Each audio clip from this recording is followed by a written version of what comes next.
you don't want to be seen as Paddy Wallace, a rugby player. You want to be seen as Paddy Wallace, a financial planner. Oh, I wanted to get rid of it, as soon as possible. I mean, I did a bit of punditry, still do a wee bit from time to time, but I decided professionally that I wanted to stop doing that. And my boss has always said, "No, you want to keep doing it because it keeps your profile up." Yeah.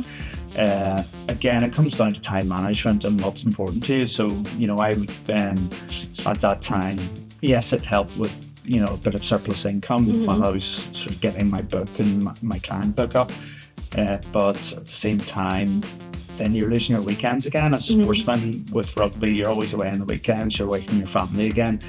Same with commentary, you're flying away to, commentate a match in Glasgow or wherever. So then that takes up a lot of your time. And also, you have to put the research in for that as well. I think people don't understand that. 5-6 hours watching tape and seeing what the opposition are doing and what team they're putting out and reviewing that. So that took a lot of diary time up. So then that takes it away from my sole job, which I want to focus on, which is the wealth management. So make a conscious decision not to do any of that. And if I'm going to the rugby, I'll take PJ, my son, and we'll watch it as mates and have a beer and relax.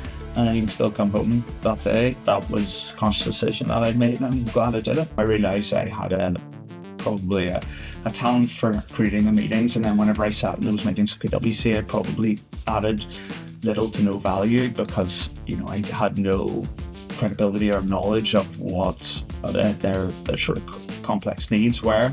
So I took the time to restudy and self-teach myself wealth management and planning, and it was a great decision in the end. And joined St James's Place Wealth Management, who are the biggest in the UK, and it was a really they have the infrastructure and scale to really help new advisors come into the business and learn the ropes in a really great way, and it's been a good fit since.